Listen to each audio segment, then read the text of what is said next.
Tuts, vamos falar então sobre segurança pública, porque o ministro Alexandre de Moraes, do Supremo Tribunal Federal, determinou a soltura de um preso pela polícia com 12 pedras de crack. Ele estava vendendo crack em Santa Catarina. O nome dele é Jairo Dias, ele foi preso em flagrante em Balneário Camboriú e teve então a prisão revogada, prisão preventiva em flagrante, sob o argumento de que nós não temos ali os argumentos necessários para mantê-lo preso, mesmo ele sendo um traficante de drogas.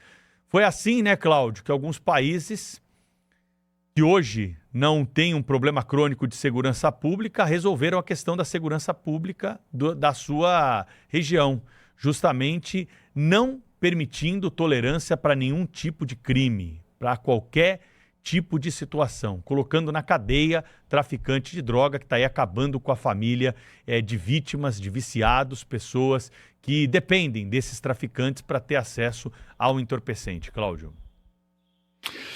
Então, pois é, assim, o que me causa espanto, né, deve ter alguma explicação prosaica, mas o que me causa espanto é como é que um traficante, se ele é tão pequenininho assim, lá de Balneário Camboriú, interior de Santa Catarina, como é que essa turma chega no Supremo Tribunal Federal, né?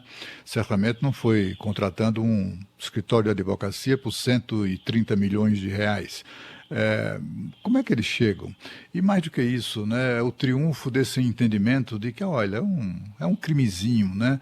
E, portanto, negando toda aquela crítica, né, que sempre se fez de que, enfim, a punição não é de acordo com o crime cometido, mas com a relevância, digamos assim, desse crime, né? Quando a justiça toma uma decisão como essa, a impressão que dá é que é uma tentativa ali de fazer uma média, fazer média com gente que não presta, com traficante de drogas. Isso eu não consigo entender esse tipo de princípio, né? O Pedro certamente saberá explicar como é que essa turma consegue chegar no Supremo Tribunal Federal, e permitindo ou fazendo com que ministros da Suprema Corte se debrucem sobre casos como esse e divulguem, não sem demora, né, a sua decisão que de fato escapa à compreensão de qualquer cidadão minimamente razoável. Sabe o que me entristece, Cláudio, Pedro? É que se a gente fala, o Brasil viveu uma ditadura durante tanto tempo e aí conseguimos aí a tão sonhada democracia, com o executivo, legislativo, judiciário, as instituições, e esse arranhão das instituições, que isso é feito por seres humanos, não necessariamente, as instituições elas não andam sozinhas, não fazem sozinhas, é composta por pessoas, ela está deixando a população muito fragilizada e a população muito chateada com o que está acontecendo, porque assim, a gente está num ano eleitoral, vamos falar a palavra eleitor. Se o eleitor já vivia as turras com executivo e legislativo, sempre tinha um judiciário ali que a gente nem sabia nome de ministros da Suprema Corte, o que eles iam fazer, o que eles iam julgar, resguardando aí pelo bem-estar da República Brasileira. Mas agora, com tudo isso que está acontecendo, com todos esses escândalos, a gente fica aí eu tenho usado essa expressão com muita frequência, entre a cruz e a espada, porque é isso que está acontecendo no mundo e é isso que está acontecendo hoje no Brasil.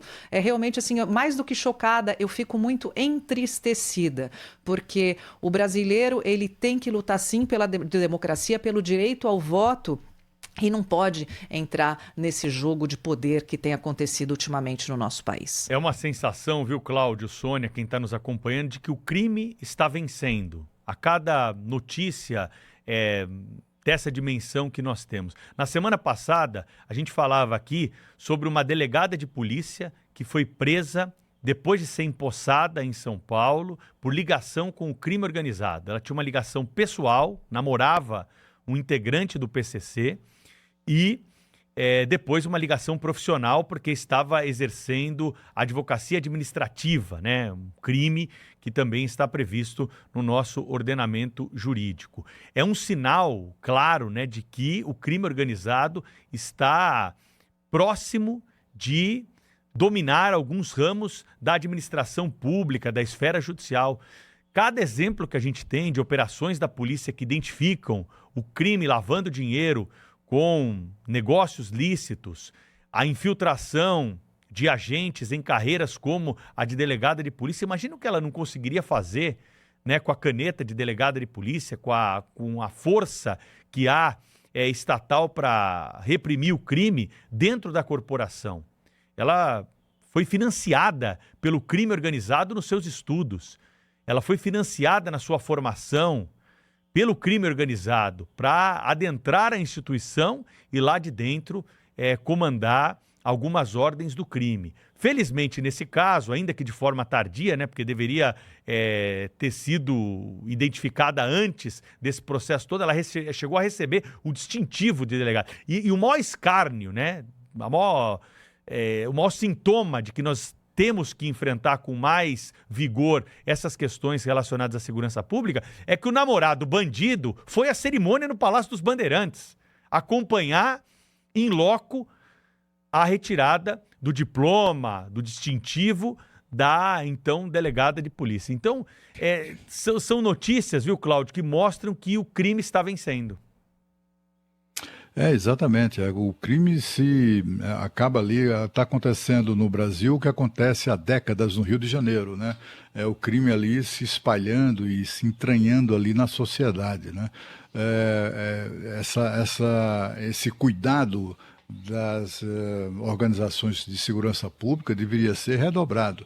Eu me lembro, né, Pedro, há uns anos atrás, olha, para mais de 10 anos, talvez, certamente mais de 10 anos, a notícia da descoberta em São Paulo de que o PCC estaria financiando alunos, desde a mais tenra idade, estudantes, financiando enfim, a sua atividade escolar até a universidade, para que se preparassem e fizessem concursos públicos para ingresso em carreiras como, por exemplo, de delegado de polícia, de policiais militares, civis, policiais federais, etc. Foi uma operação, eu acho, da Polícia Federal naquela ocasião.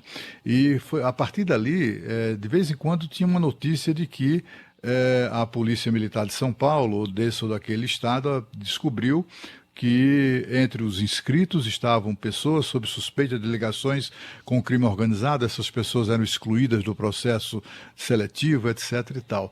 Me parece que talvez o número era muito maior do que se pensa, ou se pensava, né? Dessas pessoas que, a serviço do crime organizado, acabam ingressando em carreiras tão fundamentais da segurança pública, ou então está havendo uma negligência em relação a esses cuidados. É muito grave o que aconteceu em São Paulo com essa delegada de polícia, e é preciso que as instituições de segurança pública, não só de São Paulo, mas de todo o país, fiquem atentas a isso, porque não é por acaso que sempre nos referimos a essa corja como crime organizado. Eles são organizadíssimos, bem ao contrário do Estado brasileiro.